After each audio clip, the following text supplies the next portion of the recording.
Of English 101. Hopefully I have everyone's body paragraphs from last week. If not, make sure to get them into me as soon as possible. Also, I want you to take a look at the grades I gave you for your discussion forums. Some of you were not offering critiques. Instead, you were giving me information about your classmate's topic, which was not what I'm looking for. Remember, in the discussion forums, I really need you to offer critiques. And this doesn't necessarily have to be negative, it could be positive as well. I just want you to focus on their writing. So, this week we're going to be covering a couple of different things. First, we're going to be discussing introductions and conclusions. We're also going to be discussing some of the parts of a sentence and how to combine sentences. I'm going to try to go through that with you. I'm going to go outside the lesson a little bit when we discuss the grammatical components of a sentence, just to have a different way of explaining it, just in case you were confused by the lesson. Lessons are great. I'm just going to give you some additional information. So let's go ahead and launch the unit. Again, you do not have any readings outside of the lesson. You're just here to focus on the lesson. Basically, the first part of the lesson, discuss introductions. And this is important. You start the introduction with a hook. And basically what a hook means is that you think of a fishing line and you try to entice the fish to grab onto the hook. Well, it's the same as a reader. You want to entice the reader to grab or to read your essay. So that's what the hook means. Evidence. The lesson discusses evidence. You don't necessarily have to. You can start in a different way. Sometimes I like to start with a short case study. For example, all people do not like pizzas. For example, Sarah finds pizza disgusting because blah, blah, blah, blah, blah. Just a little case study or a little story. You definitely want to have a hook. You don't always need to have evidence. It's nice, but you don't need to add facts and figures in your intro. Just carry on with the hook, maybe add a case study, just make it continually interesting for the reader, add a little bit more information about the hook, but eventually you want to reach that thesis statement. Now, this is not in the lesson again, but sometimes I like to think of introductions as funnels, where you start with the general statement and then you move down towards that specific thesis. That's another way to look at it. So first, hook, then you can add your evidence here, then you can add your case study here, then you can move towards that thesis using the funnel idea that I discussed. It's up to you. Your creativity counts here, but I really do want that hook and thesis statement as the final sentence of your opening paragraph. The same holds true with the conclusion. The lesson does give you some great advice for the conclusions. I like to think of a conclusion as you kind of start with a reworded thesis statement at the top, and then you move so slowly towards some general ideas at the bottom. So if you think of the introduction as a funnel, well, then you think of the conclusion as a reverse funnel, right?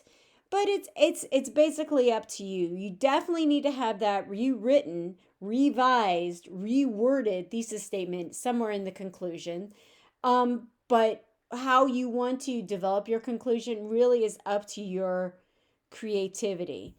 When it says restate or recycle points or the greatest hits of body paragraphs, I agree with that. It's great to summarize your discussion. You don't want to bring up any new information.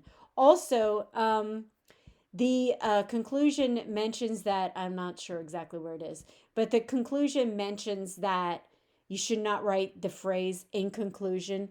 I agree. Do not write the phrase in conclusion, okay? I don't want to see that in your essays, and I don't want to see that in your discussions. If you do that, I know that you have not been listening to this lesson or reading the lesson in the classroom. So I know those of you who are listening, I'm speaking to the choir. But regardless, don't use in conclusion. All right. This week we're focusing a bit on sentence combining. So what I'm going to do is give you some quick basics of the sentence, okay? So let's say Judy runs. Okay, so what's the subject? Subject is Judy. What's she doing? She's running. That's subject predicate, right? It can get a little more confusing though. Judy likes to run. So you still have another subject, Judy. What does she like to do? She likes to run. Likes is the simple predicate. To run is a prepositional phrase that's describing what she likes to do. And all of this is the complete predicate. So here you have the subject. What does Judy like to do? She likes to run. Predicate. It can get a little more complicated though, I'm sure, as you realized.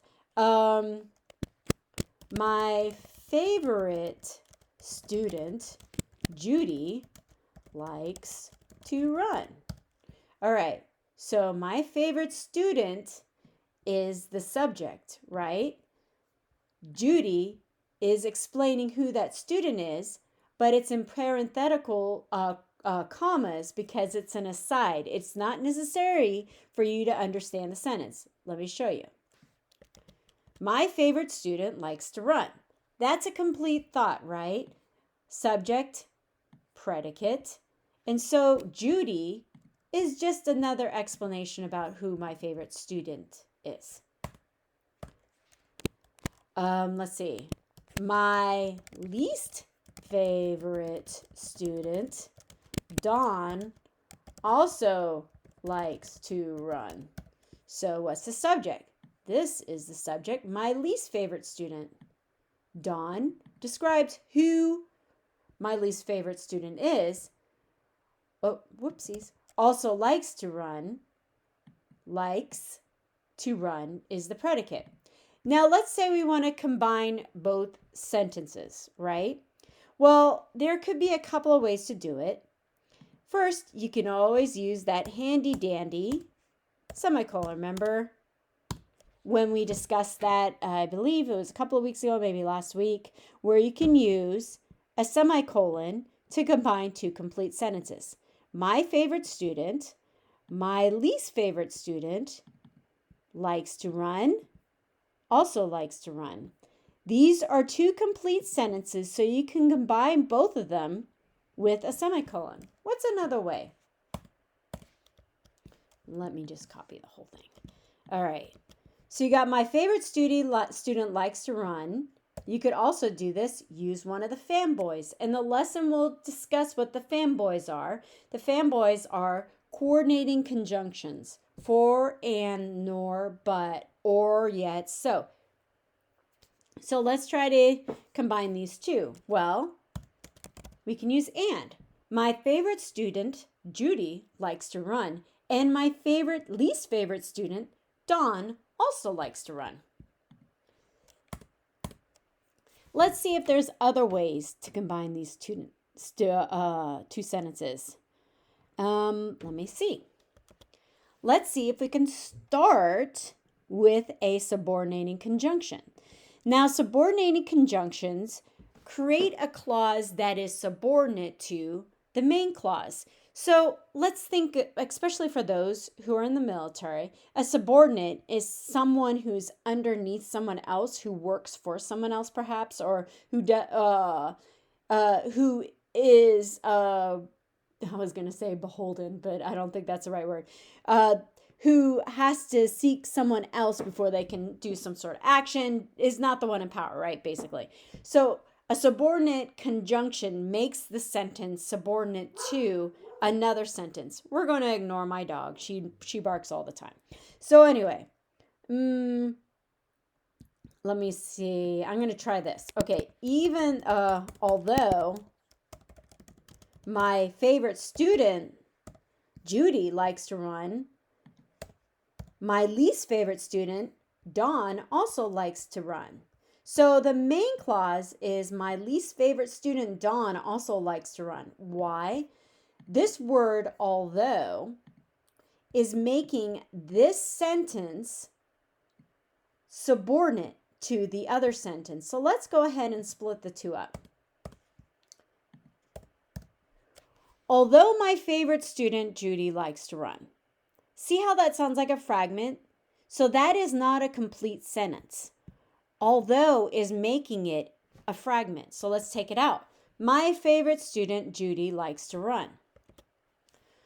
Although my favorite student, Judy, likes to run. Do you see how that needs something? What it needs is an independent clause, which would be this. And then after the subordinate clause, after, you need to put the comma there because it's subordinate to the main clause. So it lets the reader know that, yeah, this is a phrase, this is a complete clause, but we're going to define the main clause because my main idea is this. But let's say you want to point out that Judy is the main part of the sentence. And Don, he's your least favorite student, so he kind of should be the subordinate. So let's go ahead and do this again. Ooh, not that. Whoopsies. Sorry. All right. Let's switch it. Okay. So my favorite student, Judy, likes to run, and my least favorite student, Don, also likes to run. So I want Judy to be the main clause, and I want Don, who I don't really like that much, to be my subordinate clause. So my favorite student, Judy, likes to run, although my least favorite student, Don, also likes to run. So yeah, Judy likes to run. I guess Don likes to run too, but my favorite student likes to run.